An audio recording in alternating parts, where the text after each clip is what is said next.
All right, this is my video for the, I think it's number 4, muscle palpation. And so I'm just gonna go down the line. I have 5 different muscles picked out in each of the categories. I'll be explaining the origin and insertion and then the actions associated with each muscle. So I'm just gonna start at the shoulder. I'm gonna be palpating the anterior deltoid here. And the anterior deltoid is responsible for shoulder flexion, horizontal adduction. So I guess I can just show you flexion. So I can definitely feel it firing into shoulder flexion, horizontal adduction, and then also shoulder internal rotation. Just like that. You can't even really see me. Shoulder internal rotation, flexion, horizontal adduction.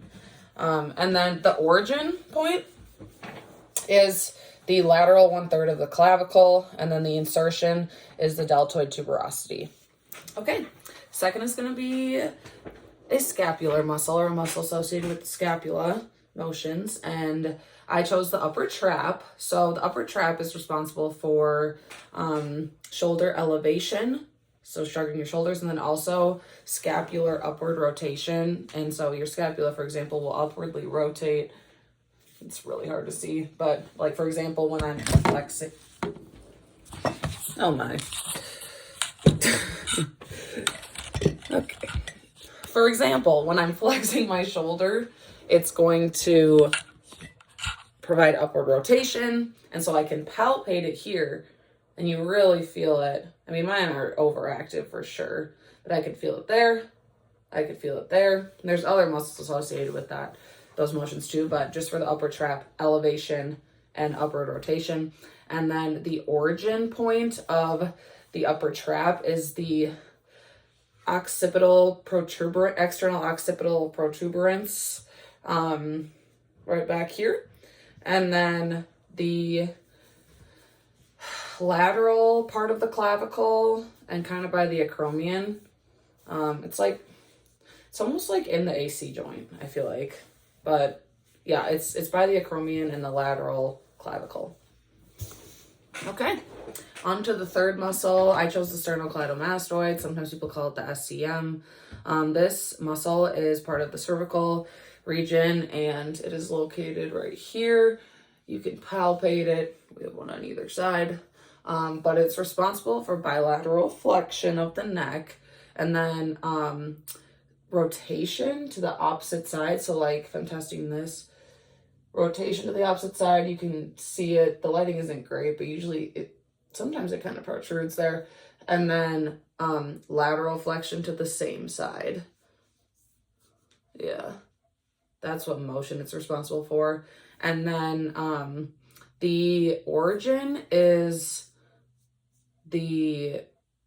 it's like the manubrium of the sternum and the medial clavicle. So it's kind of like a big spot. It's connected like all right here, and then it goes up and it inserts at the mastoid process back here. So it kind of like wraps like that. And yeah, a nice way to palpate it is to do some cervical rotation and feel it right through there.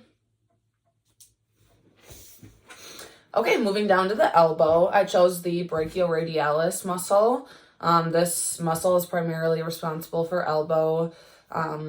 It's part of elbow flexion, but specifically elbow flexion in a neutral position. So neutral meaning thumb up.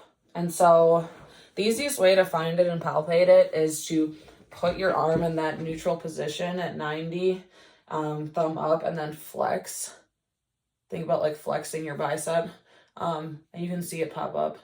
See how that's kind of down and now it's up? That's how I would palpate it. It's responsible for elbow flexion. And then the origin is the lateral supracondylar ridge of the humerus, which is like kind of hard to palpate, honestly. Lateral supracondylar ridge. If you follow it down, the insertion is the radial styloids on the thumb side radial styloid. Again, here's the radial styloid. Here's the muscle I can palpate. And then the lateral supracondylar ridge of the humerus. And it's responsible for elbow flexion. Okay, and lastly, part of the wrist or forearm musculature, I chose the extensor carpi radialis longus. So this is one of the larger extensor musculature on the forearm. And so this is responsible for wrist extension and then also radial deviation. So, I mean, I don't know how the best way to see this is, but so radial deviation or like, you know, waving this way. But a good way to find it is to actually put your, let's do this, is to have your elbow either sitting, you're just not gonna be able to see that, but then go into extension and you'll be able to feel that kind of pop up on the radius side. Don't get confused with the brachioradialis. Bring your arm into like this position, flex, and then you'll see it pop up. And then you can also go into radial deviation and you'll feel it activate too. So it's gonna be like right in there. And I also know this too because it attaches at the lateral supracondylar ridge of the humerus. So we're right in there. And then it essentially, well, that's the origin. The origin is the lateral supracondylar ridge, and then the insertion point is at the base of the second metacarpal. So right down here, it's pretty similar to the radial styloid in my opinion, but not quite there. You can kind of use that as a reference, but base of the second metacarpal is the insertion point.